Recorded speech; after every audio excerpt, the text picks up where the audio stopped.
Donc je propose de nommer M. Cyril Moradi secrétaire pour ce conseil municipal du 11 septembre 2023.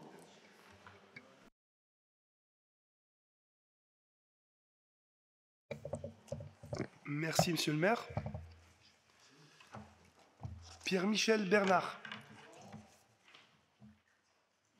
Vincent Alain. Berrier Jean-Roger. Bernard Karine. Levent Bruno. Dutrieux Isabelle. Coyer Damien. Potvin Valérie. Célidonio Onotilio. Asselin Isabelle. Manard Sylviane. Tétigny Aldo. Présent. Hénin Daniel. Renoncourt Claude. Bafcop Francine. Gondy Elisabeth. Absente. Delbove Nicole. Benguenou Amar. Bille Isabelle. Beljouri Ali. Pires Martine. Thorez Isabelle. Kenouf Nathalie.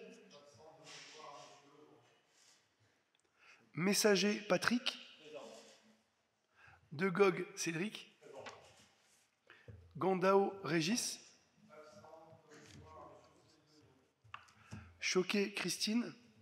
Présente. Moradi Cyril présent. Walran Edith. Malo Peggy.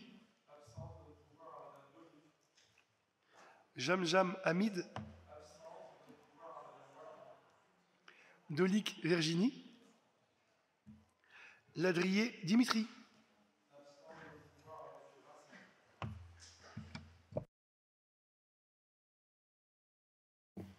Alors je voudrais commencer donc ce conseil municipal tout d'abord pour évoquer donc la catastrophe qui s'est passée dans la nuit de vendredi à samedi au Maroc. Tout d'abord, bien évidemment, apporter, je pense, notre soutien total au peuple marocain.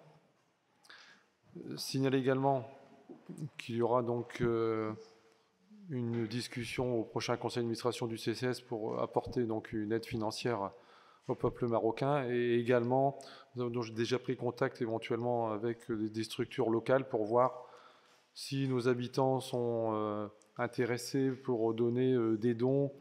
Alors ça va être assez ciblé, on va avoir des informations dans les jours qui viennent, parce qu'ils ne doivent pas être débordés de choses qu'ils n'ont pas besoin.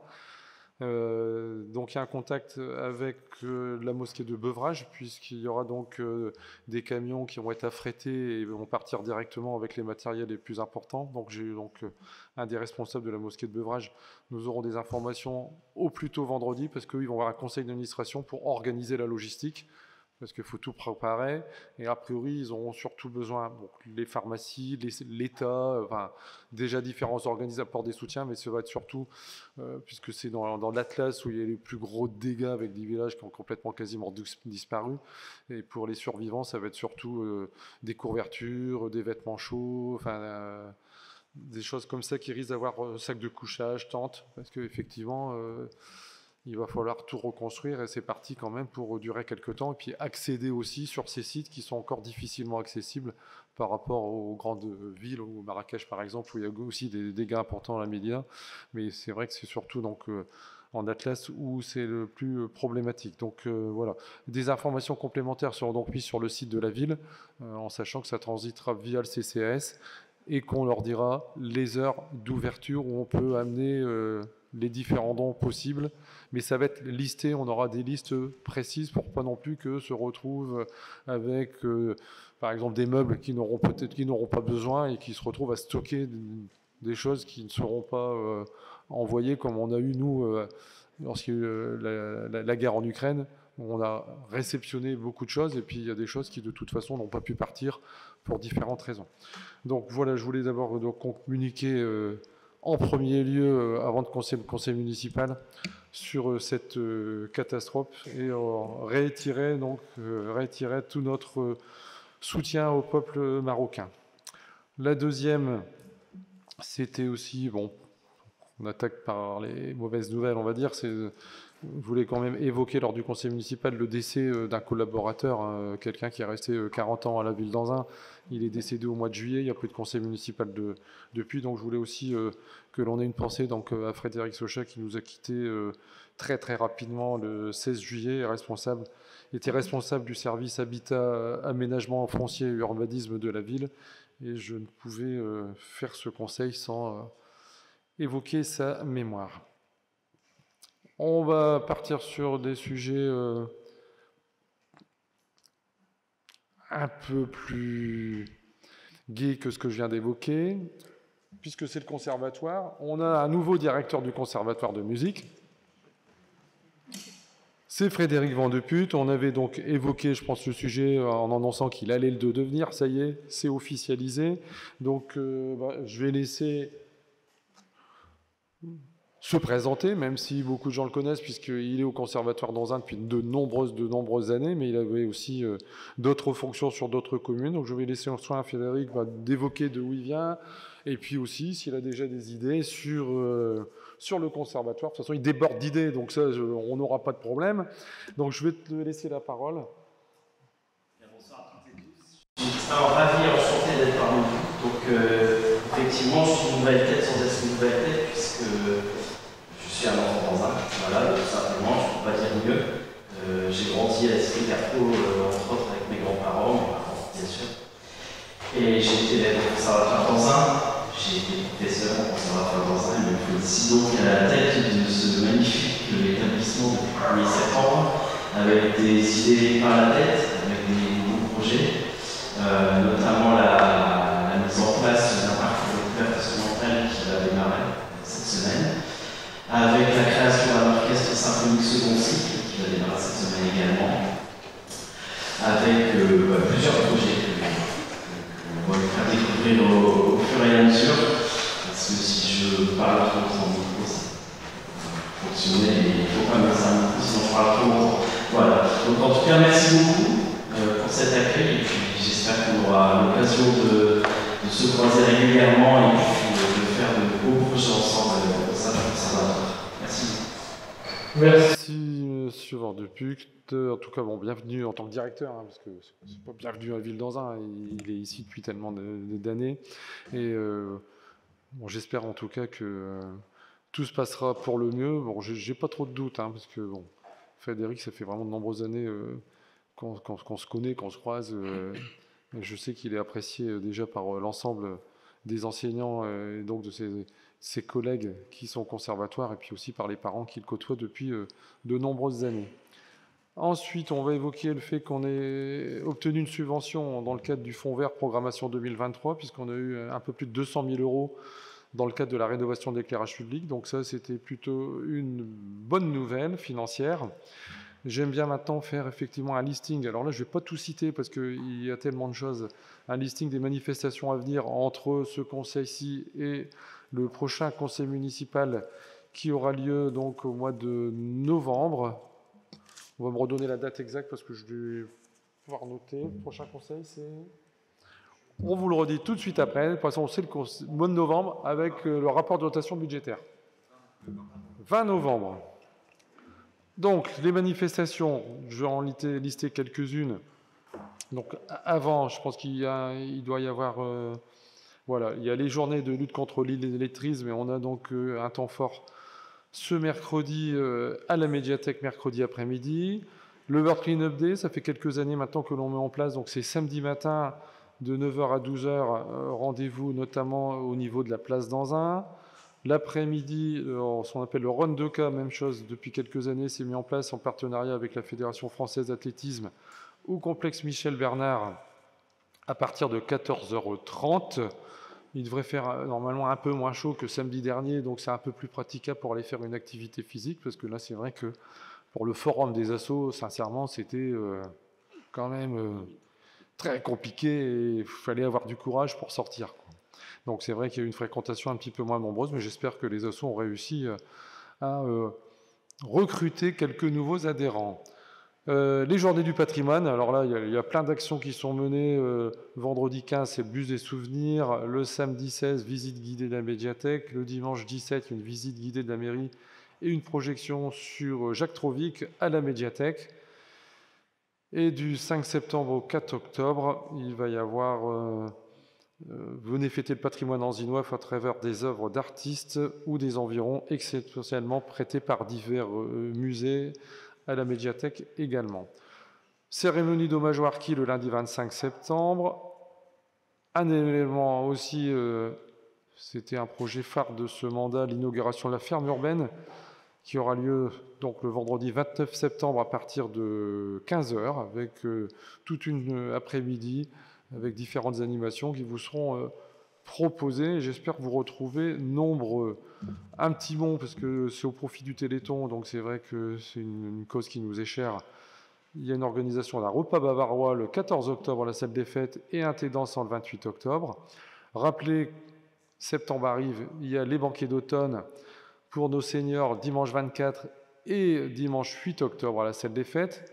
La semaine bleue, du 18 au 21 octobre, avec en apothéose, non, c'est pas c'est le dimanche? Non, non. C'est le samedi. Le samedi 21 octobre à 16h, c'est mercredi, jeudi, vendredi, samedi, 4 jours, c'est déjà pas mal. Hein. Je pense qu'au nord de Paris, on est la ville où on a une semaine bleue la plus animée et où on accueille quand même pas mal de monde. Cérémonie de la Toussaint le 1er novembre. L'Anzinoise, la course solidaire à ne pas manquer. Donc là, vous n'avez pas d'excuse pour y aller, sauf un certificat médical d'inaptitude, parce qu'il y a plein d'animations qui seront proposées. Il y aura donc un village santé qui va être mis en place avec plein de partenaires, puisque une partie des finances, enfin de l'argent obtenu avec les engagements, donc une partie des bénéfices sera distribuée, sera redonnée donc à la Ligue contre le cancer. Donc le principe, c'était de faire un événement sportif, mais également un événement santé associé. Il y a donc une rando santé à 8h45, donc là c'est pour les marcheurs qui veulent venir départ sur la place Roger Saint-Langros. Il y a un travail partenariat qui est mené avec nos commerçants, puisqu'ils ont été sollicités également dans ce cadre de cette matinée, on va dire, sportive et santé. À 9h30, un 10 km, challenge Michel Bernard. À 11h, 5 km. Donc 5 km, c'est plus abordable quand on est moyennement entraîné. Et il y a également une compétition familiale, la 2 km. Donc là, avec les enfants, on peut marcher, on peut courir. Donc on vous attend nombreux et on espère avoir plusieurs centaines de participants avec des tirages au sort de l'eau, un voyage, enfin, des choses vraiment intéressantes pour essayer d'attirer du monde et aussi nos Anzinois, les différentes associations, les élus. On va faire un challenge, hein. Il y a un challenge entre les services et les élus. Donc je compte sur vous pour être nombreux. On va coter le nombre de participants qui seront là. Vous avez encore 5-6 semaines pour vous préparer. Voilà. Ensuite, je pense qu'il y avait encore la cérémonie du 11 novembre, avec un nouveau curé qui vient d'arriver depuis peu, mais je pense qu'on va garder les traditions. La traditionnelle messe à 9h30 et le défilé à partir de 11h. Donc ça, sur les différentes festivités, vous voyez déjà pas mal de choses. Un petit message aussi pour rappeler les sénatariats hein, du dimanche 24 septembre. Nous mettons à disposition un bus pour ceux qui sont intéressés. Départ à 8h30 devant la mairie. On va vous envoyer un mail à tous parce que en fonction du nombre, soit on utilise notre bus, mais qui est limité à 26 personnes. Si tout le monde utilise le bus, c'est pas un problème. Au contraire, on prendra, on louera un bus chez un de nos partenaires pour vous amener donc voter à la préfecture. Je rappelle que le vote est obligatoire, sauf dans les causes majeures prévues dans les textes. Et pour l'instant, donc, on a donc une élue qui ne sera pas présente pour raison validée et qui sera donc remplacée par un des suppléants. Donc on vous envoie un mail dès demain, si c'est possible d'avoir une réponse au plus tard lundi pour savoir si vous prenez le bus ou pas, pour voir si on doit réserver un bus. Ok, donc c'est pas une obligation, mais vous savez qu'il y a un bus qui est mis à votre disposition pour avoir le temps d'y aller. Souvent il y a un peu de queue pour voter, il y a plus de 5000 votants, donc ça fait un peu de monde. Et puis le retour, et l'après-midi, enfin à 13h, on enchaîne avec le banquet d'automne. C'est pour ça qu'il y a un départ qui est prévu relativement tôt. Communication, je pense que là, j'ai rien oublié. Y a-t-il des questions sur les décisions qui ont été prises depuis le dernier conseil municipal? Pas de questions, c'est validé. Y a-t-il des interventions sur le procès-verbal du conseil municipal du 9 juin? Rien non plus. Dernier sujet, il faudra signer les documents à la sortie. Il y a les budgets à signer. Donc surtout, n'oubliez pas de signer avant de quitter la mairie. On attaque les délibérations. Première délibération, c'est le remplacement d'une conseillère municipale. Effectivement, en date du 28 juillet, Madame Lolita Mayer m'a fait part de sa démission du conseil municipal pour raisons personnelles. Elle ne pouvait plus assister depuis déjà un certain temps au conseil et aux différentes manifestations. Elle a préféré donc se retirer du conseil municipal, comme le prévoit donc le Code général des collectivités territoriales. La démission est définitive des réceptions par le maire qui en informe le représentant de l'État. Et donc, c'est la personne qui suit donc, dans la liste unie pour réussir qui est nommée systématiquement. C'est donc M. Dimitri Ladrier qui intègre le conseil municipal. Alors, il devait être là, mais son employeur l'a averti ce week-end qu'il devait partir en déplacement pour la semaine. Donc, il s'excuse de ne pas être présent. Et c'est pour ça qu'il a donné donc son pouvoir. Il n'y a pas de... Ces délibérations ne donnent pas lieu de vote puisque c'est les textes que l'on applique. La deuxième délibération, je la couple à la troisième, hein, puisque Madame Lolita Mayer quitte le conseil municipal, il faut bien sûr la remplacer. Et il est proposé de la remplacer au niveau des commissions. Elle était présente, elle était suppléante au sein de la commission culture événementielle et suppléante au sein de la commission sécurité finances. En proposant de garder exactement les mêmes commissions, les titulaires, aucun changement, et pour les suppléants, on remplace juste Madame Mayer par Monsieur Ladrier. Je vais proposer de faire un vote à main levée. Je pense que on avait déjà fait ça en 2021 quand il y avait eu une démission du conseil municipal. Si tout le monde est d'accord, on fait vote à main levée. Qui vote contre? Abstention. Donc 4 abstentions, votées à la majorité. Je fais juste une remarque, hein, quand ça s'était... On a vu le même cas, c'était en mars 2021, quand quelqu'un de chez vous avait démissionné ou avait été démissionné du conseil, puisqu'on n'avait pas changé rien du tout aux différentes commissions, il me semble de mémoire qu'on avait voté... ces délibérations-là en considérant que puisqu'on ne changeait rien et qu'on respectait les répartitions actées en 2020. Donc je suis un peu surpris de vous abstenir, mais donc je voulais simplement rappeler que nous, à votre place, on avait voté ces délibérations-là. La délibération 4, c'est la remisage d'un véhicule de service à un agent communal. Et là, je laisse la parole à Madame Bernard. Oui, merci Monsieur le maire, bonsoir à tous. Donc en effet, le chef de notre police municipale et chef de police pluricommunale va prochainement prendre ses fonctions.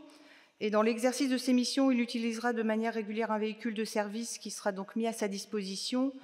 Nous demandons donc au conseil municipal d'accepter cette mise à disposition avec remisage à domicile. Merci. Y a-t-il des questions? Pas de questions. Qui vote contre? Abstention. Voté à l'unanimité. La 5e délibération. Alors là, on va attaquer les ressources humaines. On a quelques délibérations. Tout d'abord, la modification de la grille des effectifs. Toujours Madame Bernard. Oui, donc traditionnelle délibération, un peu longue cette fois-ci. Donc on va commencer avec les avancements de grade. Le CDG a validé la nomination de 22 agents au titre de leur avancement de grade. Donc il convient de modifier le tableau des effectifs afin de permettre leur nomination et de les inscrire au tableau d'avancement de grade. Ensuite, nous allons procéder à la revalorisation hebdomadaire du forfait de 2 agents pour des missions supplémentaires qui leur ont été confiées dans le pôle éducation, famille, animation et loisirs. Et donc, afin d'assurer ce surcroît de travail, il convient d'augmenter leur forfait hebdomadaire, donc qui passera à 35 heures pour 2 agents. Au niveau du pôle développement social et territorial durable, donc suite à la réussite du concours parrain de nos agents, nous proposons donc de créer un poste d'attaché à temps complet à compter du 1er novembre 2023. En stagiairisation, donc dans le cadre de notre politique de résorption de l'emploi précaire, et étant donné que le contrat d'un agent du service espace public arrive à son terme, nous proposons de pérenniser cet agent positionné sur un poste permanent. Il sera par conséquent procédé à sa nomination en qualité de stagiaire à compter du 1er novembre 2023.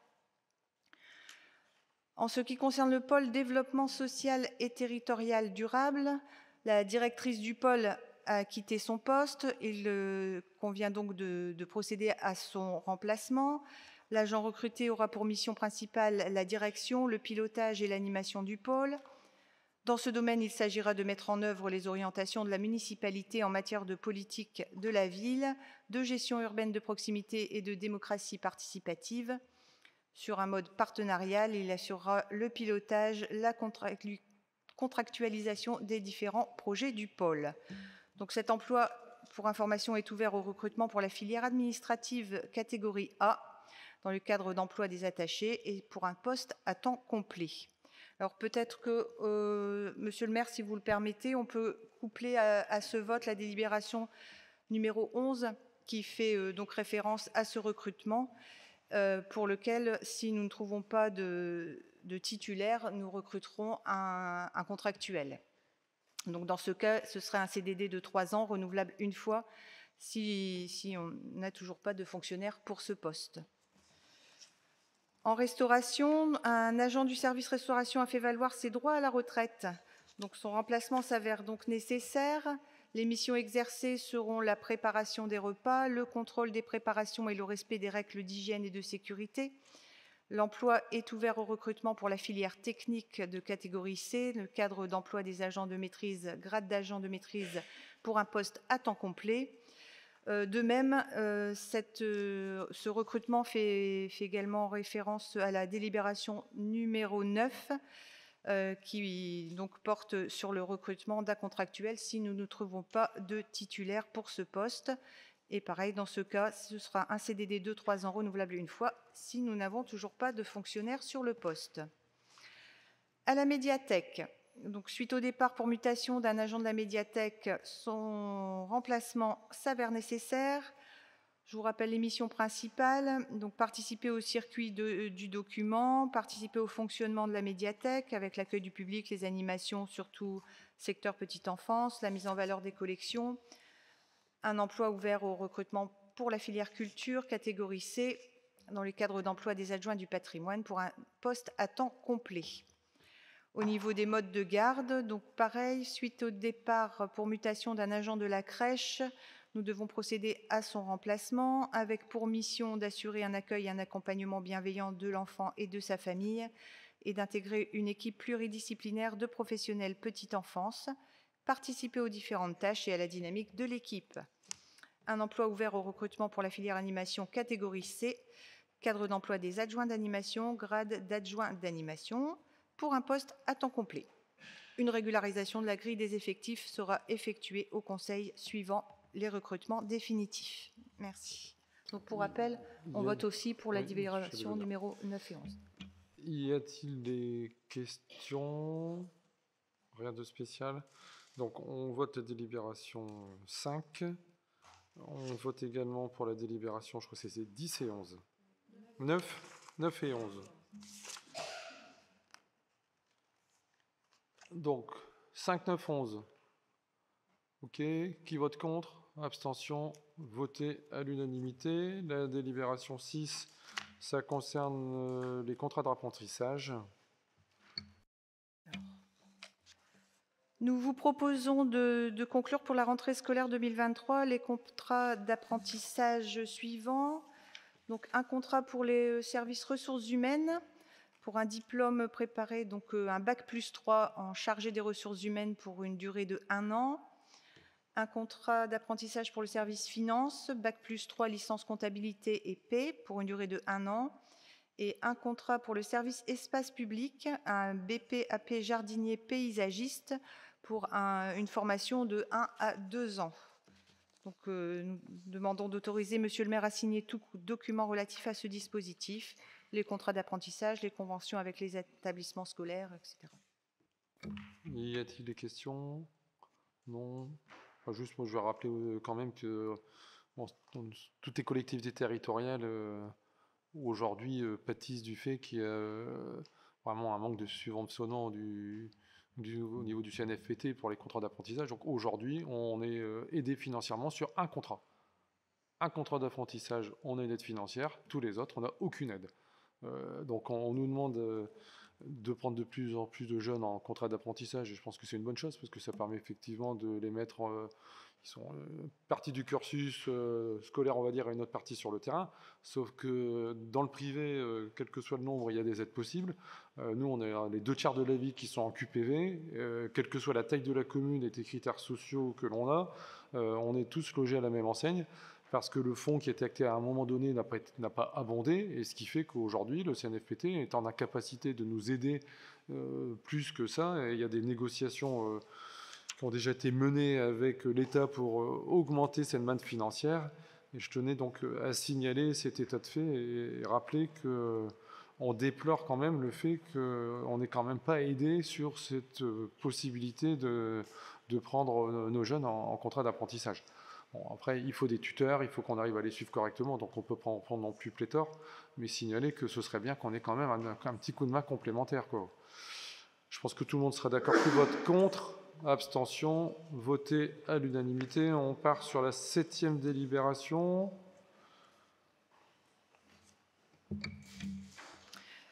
Oui, donc cela concerne donc une délibération portant sur la création d'emplois permanents lorsque la quotité de travail est inférieure à 50% d'un temps complet en application de l'article L.332-8-5 du Code général de la fonction publique. Donc cela concerne le pôle éducation, famille, animation et loisirs. Donc c'est la création de 2 postes supplémentaires d'animateurs pour assurer l'encadrement du CLAS. Donc le CLAS, contrat local d'accompagnement à la scolarité, cette action qui vise à aider les enfants à comprendre les devoirs, apprendre les leçons, expliquer un cours qui aura été mal compris, réviser les fondamentaux, en un mot, enfin, et motiver l'enfant ou le jeune, l'encourager dans sa scolarité. Donc c'est un poste pour 4h45 hebdomadaires, pour un CDD de 1 an renouvelable. Le niveau requis est un bac+2. Donc, juste pour quelques précisions, on en avait déjà 6, et donc il nous en faudrait 2 supplémentaires. Merci. Y a-t-il des questions? Non plus. On passe au vote. Qui vote contre? Abstention. Voté à l'unanimité. La 8e délibération, toujours ressources humaines. Oui, donc délibération ponctuelle portant sur la création d'un emploi non permanent pour faire face à un besoin lié à un accroissement temporaire d'activité. Il s'agit là du service restauration. L'effectif du service est réduit en raison d'une mobilité interne pour raison de santé d'un agent du dit service. Son absence induit donc un accroissement d'activité. Pour y faire face, nous proposons donc de recruter un agent à temps complet sur le poste d'agent de cuisine pour un CDD de 1 an au grade d'adjointe technique, avec un niveau CAP cuisine. Pas de questions non plus, si? Oui. Tout à l'heure, vous aviez parlé d'un agent de la restauration qui partait en retraite. C'est pas la même personne, non? Non, là c'est quelqu'un qui, pour des raisons... On a quelqu'un qui part en retraite, donc il y a un recrutement. Et il y a quelqu'un qui, suite à des problèmes de santé, n'est plus hâte pour l'instant, en tout cas, son poste. Donc il a été mis sur un autre service, et donc en attendant, on doit recruter quelqu'un. Et on laisse la possibilité à cet agent-là, en fonction de l'évolution de son état de santé, de revenir dans son service initial. Donc c'est pour ça, là, c'est à part. D'accord, ok, merci. Donc s'il n'y a plus de questions, on passe au vote. Qui vote contre? Abstention. Voté à l'unanimité. On passe donc à la 10e délibération qui concerne la communication, le service communication. Oui, donc des délibérations ponctuelles portant sur la création d'un emploi non permanent pour faire face à un besoin lié à un accroissement temporaire d'activité pour le service communication. Donc, un agent du service a demandé son détachement pour 1 an pour reconversion professionnelle dans l'éducation nationale. Il convient donc de le remplacer sur ses missions dans les domaines suivants. Donc, le community management, c'est-à-dire assurer la présence quotidienne de la ville sur les réseaux sociaux, la rédaction de posts et l'animation des comptes de la ville, donc Facebook, Instagram, LinkedIn, les veilles sur les commentaires et les messages, veiller aussi à mettre à jour les sites internet et intranet et créer de nouveaux contenus. Au niveau éditorial, il faudra rédiger des articles pour le magazine municipal et les autres supports de communication, connaître les logiciels de conception graphique pour les mises en page, réaliser des prises de vue pour les supports municipaux, alimenter la photothèque et la vidéothèque, et aussi couvrir les événements organisés par la ville, ce qui nécessitera une mobilisation possible en soirée ou les jours non ouvrés. Ce poste est à pourvoir pour un CDD de 1 an, c'est-à-dire que le temps que le titulaire est en détachement pour sa reconversion, il a 1 an pour changer d'avis. Si au bout des 1 an, il veut récupérer son poste, il le récupérera. Sinon, on procédera à son remplacement. Et c'est un grade de rédacteur. Merci. C'était la dernière délibération. Question, pas de questions? Qui vote contre? Abstention? Voté à l'unanimité. On va partir en politique de la ville sur la prévention spécialisée, participation de la ville pour 2023. Comme ça concerne le CAPEP, Madame Delbove ne participera pas au vote. Monsieur Célidonio. Merci, monsieur le maire. Bien, je vous rappelle qu'en 2008, la ville d'Anzin a signé une convention pour la mise en place d'une prévention spécialisée en collaboration avec le département du Nord et le club de prévention du CAPEP. Cette convention a été réécrite dans le but de réviser les objectifs et les modalités de partenariat. Elle est reconduite tacitement. Cette convention clarifie les rôles et les objectifs de chaque partenaire. Alors pour rappel, la prévention spécialisée, c'est un ensemble d'actions qui vise à aider les jeunes en difficulté en leur offrant un accompagnement éducatif pour résoudre leurs problèmes sociaux et favoriser leur intégration sociale. Pour ce faire, des éducateurs spécialisés travaillent à temps plein et à mi-temps dans la ville. Ils fournissent un soutien individuel, des activités collectives éducatives en rencontrant les jeunes dans des endroits tels que les rues, les abords d'immeubles, les stades et autres lieux publics fréquentés par ceux-ci, ou lors de permanences permettant aux jeunes d'accéder à un espace d'écoute et de reconnaissance, ainsi que de développer des projets individuels ou collectifs en collaboration avec les animateurs 16-25 de la ville, 16-25 ans de la ville. Ils les soutiennent également dans différentes démarches et les aident à surmonter des difficultés administratives qu'ils pourraient rencontrer. Donc pour ce faire, la ville d'Anzin s'engage par cette convention à participer aux réunions, à fournir un soutien technique et financier et à contribuer avec des propositions pour cette action. Sur ces bases, il vous est demandé d'autoriser monsieur le maire à verser la participation financière du CAPEP dans le cadre de la convention d'objectifs concertés pour un montant de 7 500 € sous la forme d'une subvention. Merci. Y a-t-il des questions sur cette convention? Non. Qui vote contre? Abstention? Voté à l'unanimité. Ouais, c'est une vieille convention tripartite. Mais c'est vrai que le CAPEP fait quand même pas mal de choses sur site, se déplace vraiment dans différents quartiers de la ville, même si sont présents essentiellement du côté de la Bullsburn, pour essayer de prendre contact et attache avec les jeunes qui sont parfois livrés à eux-mêmes et essayer de voir un petit peu comment les différents services peuvent les aider. Donc je pense que c'est important de renouveler ces conventions. Qui vote contre? Abstention? Voté à l'unanimité. La 13e délibération, c'est une mise en œuvre d'une coopération entre la CAN Filaris et la CNAM. On avait déjà présenté une délibération il y a quelques mois en lien déjà avec la CAN Filaris. C'est un peu une suite de cette première délibération. Monsieur Célidonio. Merci, monsieur le maire. Oui, en effet, Filaris, pour rappeler, en 2004, les anciens services miniers de santé se sont regroupés sous la marque Filaris. Ils sont toujours gérés par la Caisse autonome nationale de sécurité sociale dans les mines et se sont ouverts à la population générale. Donc tous les services sont accessibles à la population. Actuellement, l'avenir de Filaris est sujet de discussion au niveau national sous l'égide du gouvernement et du ministre de la Santé et de la Solidarité. Des inquiétudes qui concernent la consolidation du réseau national de santé, donc de la Caisse autonome nationale Filieris, s'expriment. La préservation des droits acquis par les anciens mineurs, leurs ayants droit et la pérennisation des centres de santé Filieris est également sujet de préoccupation.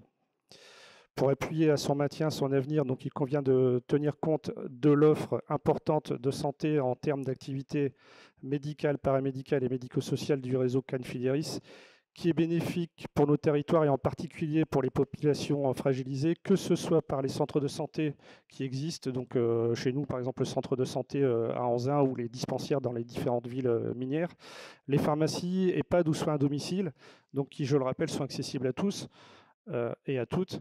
Et donc voilà, donc, le but est de mettre en œuvre une coopération, comme disait Monsieur le maire, entre la Cannes Filieris et la CNAM.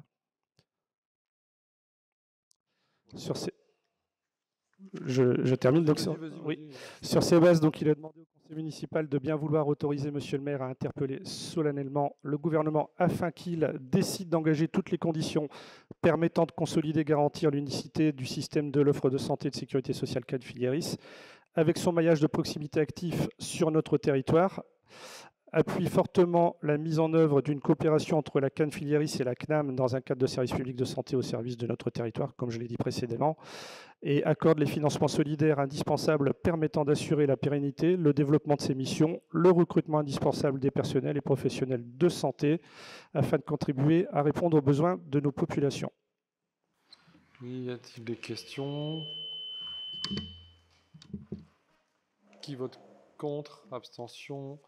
Voté à l'unanimité. La 14e délibération, c'est une mise en sécurité de la RD 70 qui est commune entre la ville d'Anzin et la ville de Beuvrages. Donc pour nous, c'est ce qu'on appelle la rue des Déportés. Pour Beuvrages, c'est la rue Salengros. Fonds de concours donc, entre la ville d'Anzin et de Beuvrages. Donc la ville de Beuvrages a monté un dossier financé en partie par le département du Nord pour la sécurisation de cet axe routier. Il est proposé donc de rajouter par rapport aux 2 plateaux qui existent déjà 2 autres plateaux, 50% de financement par le département. Le reste à charge, puisque c'est moitié Anzin, moitié Beuvrages, j'ai proposé qu'on paye la moitié de ce qui reste. Vous avez les montants pour ce fonds de concours.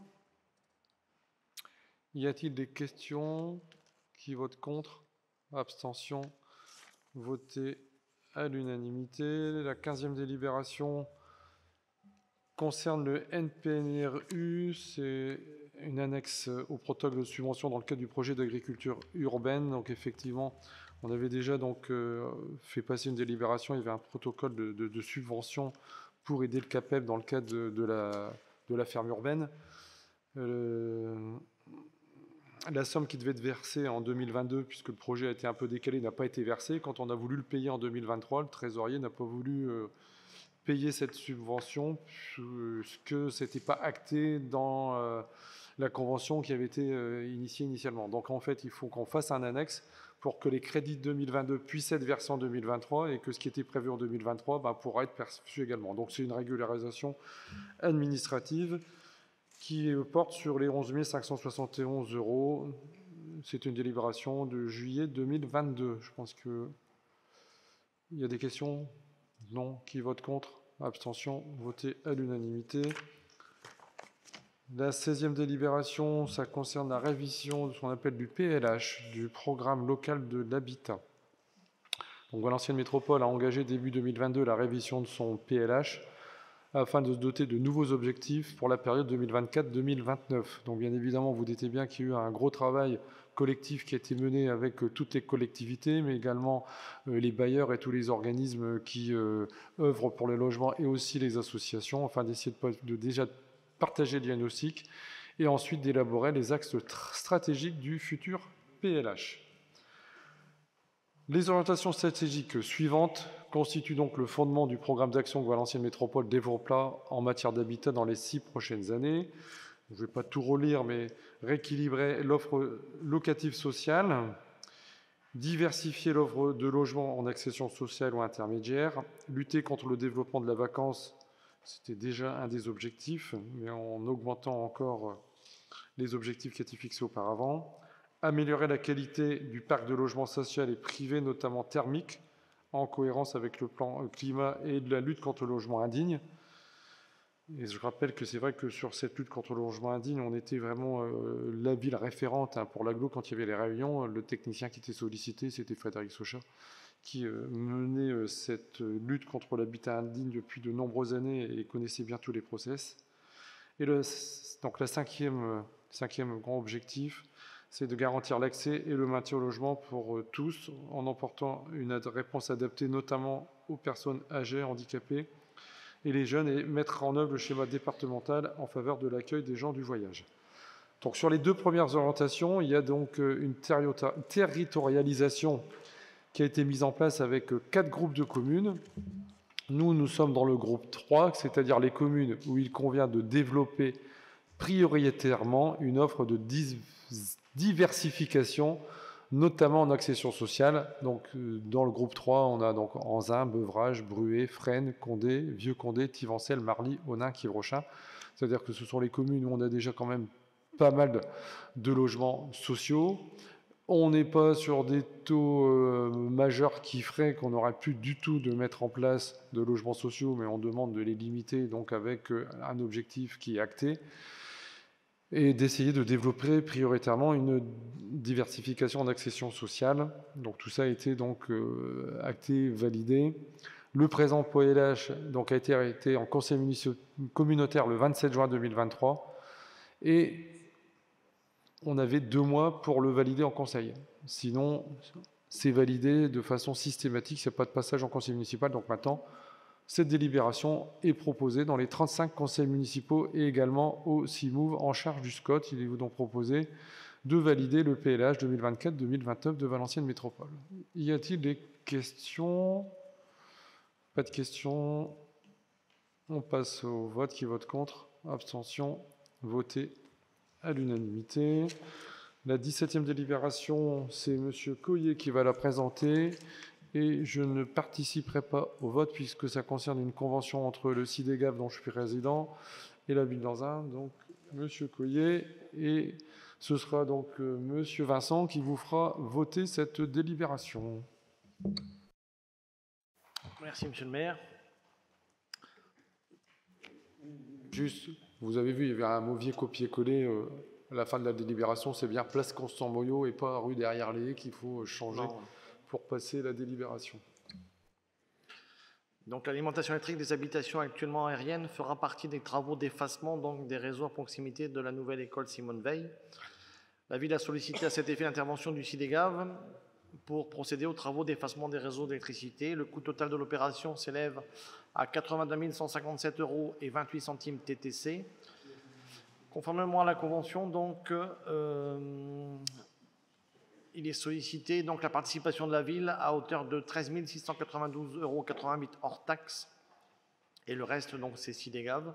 Sur ces bases, il est demandé au conseil municipal de bien vouloir autoriser Monsieur le maire à signer la convention avec le CIDEGAV dans le cadre de ces travaux. Y a-t-il des remarques? Donc, qui vote contre? Abstention? Donc, voter à l'unanimité. Merci. Merci. Donc, signaler aussi que c'est une année spécifique parce que financièrement parlant, les communes, dans les travaux à faire, compte tenu du contexte financier, il n'y en a pas beaucoup qui avaient les capacités de faire des enfouissements de réseau notamment, et pour arriver à utiliser la totalité des subventions que le CIDEGAV a par Enedis, on avait proposé de donner 20% de subventions en plus. Donc ça veut dire que là, habituellement, on aurait eu 60% de subvention. Donc là, c'est 80% par rapport aux travaux. On fait 20% hors taxe, puisque la TVA, on la récupère. Donc sur un chantier comme ça, c'était vraiment intéressant de solliciter et puis de se mettre en adéquation, parce qu'une partie de la place a été mise en place directement par Engie pour des raisons de sécurité, puisqu'il y avait des disjonctions réguliers du secteur, parce que les câbles étaient trop... Il y avait de l'hyperlasticité, on va dire, donc il y avait des contacts qui se faisaient entre les câbles. Et de l'autre côté de la place, ils considéraient qu'il n'y avait pas de problématique, et donc on aura eu une inégalité de traitement aussi sur la place. Et on en profitait également, puisque c'est la nouvelle école qui va être inaugurée donc, après les vacances de la Toussaint, l'école Simone Veil, de supprimer tous ces poteaux, tous ces fils que l'on a, qui rendent un peu inesthétique cette partie. Donc là, on est en cours. Enfin, vous voyez, il y a les nouveaux poteaux qui viennent, pour ceux qui passent éventuellement, il y a les nouveaux poteaux, puisque tout ce qui est éclairage sur les habitations vont être retirés, et on va mettre des nouveaux mâts au milieu de la place pour alimenter en LED la place. Donc on va faire des économies d'énergie et il n'y aura plus de problématiques pour nos habitants quand les fers oxydés s'oxydent et donc font qu'on a des taches de rouille sur les façades, etc. Donc ça a arrangé aussi nos habitants de ne plus avoir les accroches sur les façades. Voilà, c'était juste un complément d'information. Merci. Ensuite, convention, c'est la suite logique, hein, la 18. On enlève les réseaux, on va enlever aussi les réseaux de télécommunications, on ne va pas laisser les poteaux uniquement pour laisser Orange. Donc là, c'est la conséquence de la délibération précédente. Et là, c'est un coût de un peu plus de 4 000 €, puisque c'est nous qui sollicitons Orange pour enlever leur réseau dans le cadre des travaux d'effacement. Bon. Je pense qu'il n'y a pas besoin de faire plus long. Il n'y a pas de questions. Qui vote contre? Abstention. Voté à l'unanimité. Je vais laisser la parole à M. Coyer. La 19e délibération, c'est la convention financière concernant le poste de chef de service de la police pluricommunale. Merci. Je rappelle que la police pluricommunale a été créée en 2021 à l'initiative de 3 communes, Anzin, Rem et Petite-Forêt. Et donc, à ce titre, après Rem et en accord avec les autres communes, donc c'est la commune d'Anzin qui va porter de nouveau le poste de chef de police pluricommunale suite à l'arrivée du nouveau responsable à la ville d'Anzin. Donc, vous avez la convention, le total donc, des estimations de dépenses pour le poste du 1er octobre 2023 au 31 décembre 2024. Donc, ça fait 15 mois et non 12 mois. Donc, on est sur un total de 72 130 € avec la voiture tout à l'heure que vous avez votée dans le cadre d'une délibération présentée par Madame Bernard. À ce titre, donc, par rapport à ça, la participation de la ville de Rem sera de 13 524 et la participation de Petite-Forêt sera de 9 016 €. Sur ces bases, il vous est demandé de bien vouloir approuver la signature par Monsieur le maire de cette convention. Donc, par rapport à l'annexe au 1er octobre, puisque la ville de Tourcoing nous a fait savoir il y a peu, initialement, c'était courant octobre, tout compte fait, il est libéré au 1er octobre, donc le responsable arrive le 1er octobre, et puis il ne voudra pas manquer, il manquait un petit T à Forêt en bas de l'annexe 1 pour la participation estimée de la ville. À part ces petites remarques, y a-t-il d'autres questions? Qui vote contre? Abstention. Voté à l'unanimité. La 20e délibération, c'est une sollicitation du fonds NR pour les panneaux photovoltaïques sur les vestiaires JR. Monsieur Coyer. Merci, Monsieur le maire. Donc, c'est pour rendre le bâtiment autonome, indépendant énergétiquement, tant qu'à faire se peut. Et donc, l'installation de panneaux photovoltaïques en toiture terrasse pour un montant TTC de 28 200 €. Et pour équilibrer, donc, il y aura la demande au fonds ENR à hauteur de 11 787 € et 4 centimes, le FCTVA pour 4 625 € et 93 centimes, et l'autofinancement par la ville d'Anzin pour 11 787 et 4 centimes. Et donc, il est demandé de bien vouloir autoriser Monsieur le maire à signer donc les documents en rapport avec cette subvention. Y a-t-il des questions? Non plus. Qui vote contre? Abstention. Voté à l'unanimité. Pour Sivonne-Veil, c'est la même chose. Hein. On met des panneaux photovoltaïques. On n'a pas de mal de bâtiments. On avait déjà mis ça, mais en quantité moindre. Là, ici, on produit l'eau chaude, on produit l'électricité pour être autonome. Et puis, si on produit trop, on revend l'électricité en trop à Enedis. La 21e. Alors là, c'est technique. J'ai demandé qu'on soit relativement light, sinon je vais perdre les 9/10 du conseil municipal après 5 minutes de présentation. C'est l'adoption du nouveau règlement budgétaire et financier de la commune d'Anzin. Il y a un nouveau document qui vous a été donné, parce que donc, le document a été fourni bien évidemment au conseiller de gestion du Trésor public. On a eu un retour un peu tardif, c'est vraiment des modifications à la ligne, donc on doit vous redonner le nouveau document qui sert de nouveau règlement budgétaire, mais par rapport à ce qui vous avait été donné initialement, il n'y a pas beaucoup de changements. Et je laisse le soin à M. Coyer de nous présenter cette délibération sans nous endormir. Je vais être succinct. Donc, c'est un document obligatoire par rapport à la mise en place de la nouvelle comptabilité, donc M57. C'est pour clarifier un peu les choses. Il fixe notamment les modalités d'adoption du budget par l'organe délibérant. Il définit les règles et procédures de gestion par l'exécutif des autorisations de programme, d'engagement, mais encore clarifie et rationalise l'organisation financière et la présentation des comptes locaux. En synthèse, donc, ce qu'on peut savoir, c'est que les principales modifications portent sur l'amortissement des investissements. Avant, c'était annuel. Là, maintenant, ça va être au prorata temporis. Donc, vous l'avez, par exemple, page 28. Vous avez donc les biens par catégorie de biens avec la durée d'amortissement et ça sera prorata temporis par rapport à la date d'achat. Voilà. Donc, c'est beaucoup plus fiable et plus affiné par rapport au matériel. Les subventions aussi. Les biens historiques et culturels, mais ça, il n'y en a pas beaucoup sur la ville d'Anzin. Et au niveau des subventions, donc, certaines choses à respecter, notamment, donc, le dossier de demande de subvention doit être envoyé au service compétent qui juge de son éligibilité. Ensuite, il sera examiné en fonction des critères prédéterminés, présentés en commission. Ensuite, le demandeur est avisé de la décision. Et enfin, le cas échéant, la direction des finances reçoit une validation pour mandater la dépense selon les modalités votées en délibération. Voilà, c'est beaucoup plus affiné. Et en fait, ça se calme sur la comptabilité du département qui est la plus fine possible pour être la plus objective au niveau financier.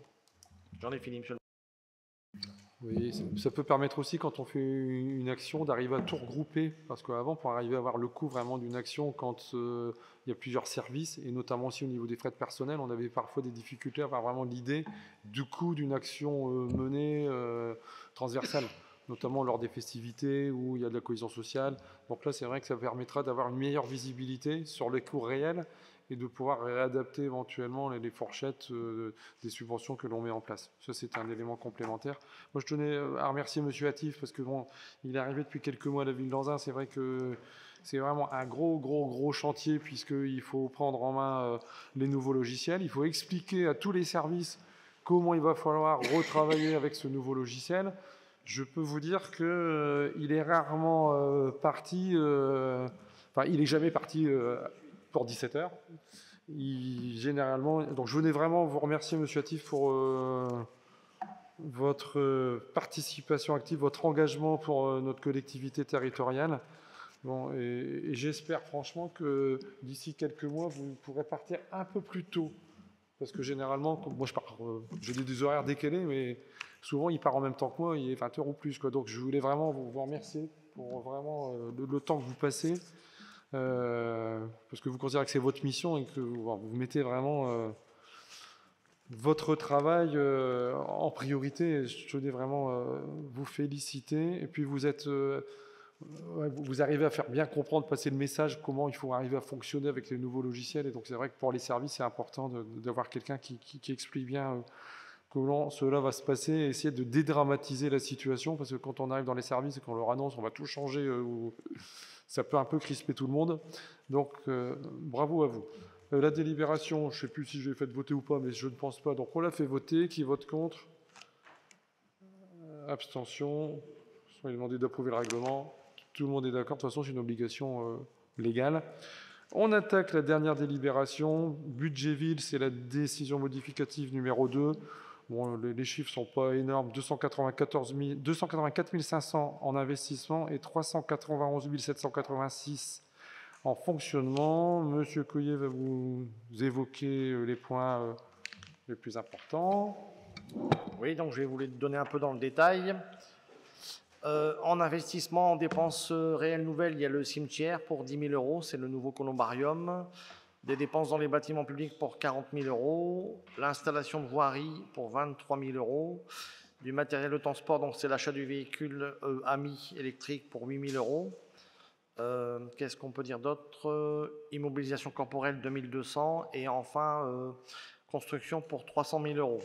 Pour équilibrer donc ces recettes réelles d'investissement, on retrouve le FCTVA pour 26 000 €. On retrouve le fonds vert que M. le maire a évoqué en préambule à hauteur de 204 477 €. Les amendes de police pour 66 000 € qui ne doivent servir qu'à la construction de voiries ou autre chose en rapport. Des produits de cession d'immobilisation pour 350 000 € et un recours à l'emprunt moindre à hauteur de 207 657. Au niveau du fonctionnement, en dépenses nouvelles, donc achat de prestations de services pour 7 800 €, l'alimentation pour régulariser sur 2022, donc 2 000 €, fourniture de petits équipements pour 36 000 €, contrat de prestation de services au 611%, 10 000 €, L'adhésion crèche à la demande, notamment contrat de gardiennage. Qu'est-ce qu'on peut dire d'autre? L'atelier bleu, complément aussi d'action suite à notification, prolongation CE et action tout est permis. Ensuite, location mobilière, donc ça sera la voiture de monsieur le responsable de la police municipale, 3 000 €. Terrain, donc abattage d'arbres dangereux, proximité du tram pour 9 300 €. 41 000 €, c'est l'achat de matériel roulant, donc réparation imprévue et augmentation du coût des matières premières. Fêtes et cérémonies, donc prestations, marché de Noël et inauguration de l'école pour 31 000 €. Transport collectif, donc déplacement scolaire et un peu plus de voilà pour 12 500 €. Reversement de la subvention cité éducative à la ville d'Anzin dans le cadre du contrat, donc 167 000 €. Et subvention du fonds association CAPEP pour la ferme urbaine et IRFO chemin de la forme, 17 821 € de dépenses. Pour équilibrer ces dépenses, on a la taxe sur la consommation finale d'électricité pour 40 000 €. Taxe additionnelle au droit de mutation, il y a 25 000 € de moins de prévu. Le marché se tend et ça se vend beaucoup moins. Autre organisme, 2 800 €. Et enfin, autre commune, 54 000, c'est des subventions de régularisation sur 2022 qu'on aurait touchées. Voilà, j'en ai fini, monsieur le maire. C'est assez précis, on a quasiment tout. Alors, il y a essentiellement en fait liés à les cités éducatives, parce que sur les 110 000 €, c'est un petit 100 000 € avec le fait que la cité éducative se prolonge bien. Et de l'autre côté, subvention à 317 000 €, on a quasiment la totalité de la somme qui correspond donc aux subventions qu'on a reçues avec la prolongation de la cité éducative. Voilà ce que je pouvais vous rajouter, et surtout le fait que ça nous permet de rediminuer l'emprunt. C'est sûr que vu les taux qu'on va nous proposer, c'est bon à prendre. Y a-t-il des questions complémentaires? Pas de questions? Passe au vote. Qui vote contre? Abstention? Voté à l'unanimité. Merci bien. Le conseil est terminé. N'oubliez pas de signer le budget avant de partir. Bonne semaine, bonne soirée. Donc, j'ai demandé, on n'a pas allumé parce qu'on montre l'exemple. On n'essaie pas d'allumer quand il n'y a pas besoin d'allumer. Comme pour notre caméra, il y avait assez de luminosité, on est resté comme ça.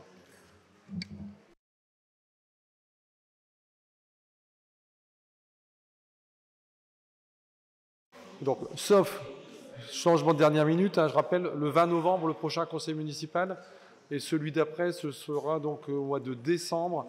Les services ont déjà la date, je n'ai pas mon agenda, mais ce ne sera pas un lundi. Le dernier conseil municipal, c'est un mercredi. Donc c'est juste avant les fêtes de Noël, c'est vers le 22 ou 23. Monsieur le DG, la date du dernier conseil au mois de décembre. C'est juste pour que vous soyez au courant, c'est un mercredi. Mercredi 21. C'est le 21, donc mercredi 21, et pas un lundi, on fait toujours le lundi, mais là le lundi je suis au département. Et donc ce sera le mercredi 21 décembre. Notez bien sur vos agendas. Bonne soirée.